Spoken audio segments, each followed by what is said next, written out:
But you know, in all honesty, when we look at the reauthorization of mayoral control, we're looking at an opportunity to improve what hasn't worked to the best of its ability.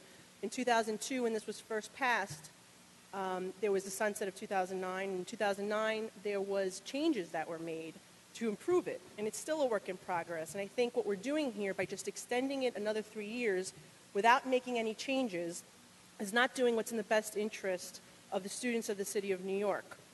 Right now, there are 13 members, 8 of which are appointed by the mayor. Only 1 is required to be a parent. None of them are required to be an educator. I find that to be troublesome that we have a panel of education policy that doesn't require that the members be either parents or educators. I think that's something that we need to look toward to change, or else what we're going to see is the mayor's cronies appointed to this committee and have full control. They'll have the majority of the votes, and we see how that works with the MTA, we see how it works with the Port Authority, we see how it works with the Water Board.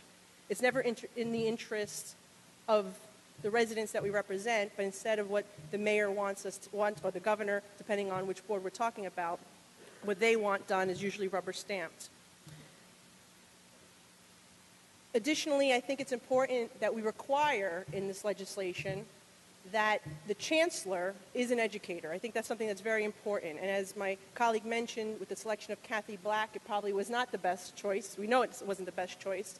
And so we should require going forward that the chancellor of the City of New York school system that oversees the education of 1.1 million children, $24 billion budget, has an education background. I think that's only common sense.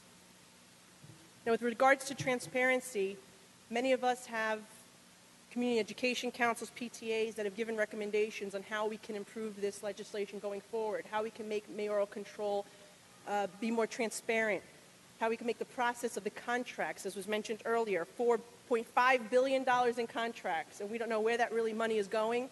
And not only that, but the PTAs and the community education councils don't even have the ability to review the budgets of their individual schools. And so I think we need to be a little more transparent with those and have our PTAs and CECs part of the decision process. They only get to review a portion right now of the budgets of their schools, and they should be able to see the whole picture. And that's how they can make more recommendations on how we can improve education going forward. So I support the concept of mayoral control. I don't think it's a bad concept. I just think that we need to take this opportunity to make it better. And certainly we've heard it all in our communities, from our parents, from our teachers. And I think just making certain improvements, we shouldn't be in a rush to do this. Let's listen more to the community. Let's talk more to educators. Let's see what improvements can be made. So we are making sure that we are giving the best quality education to our children as possible. So I will be voting in the negative today. I hope that we'll be back at the drawing board and discussing this further before the session ends. Thank you.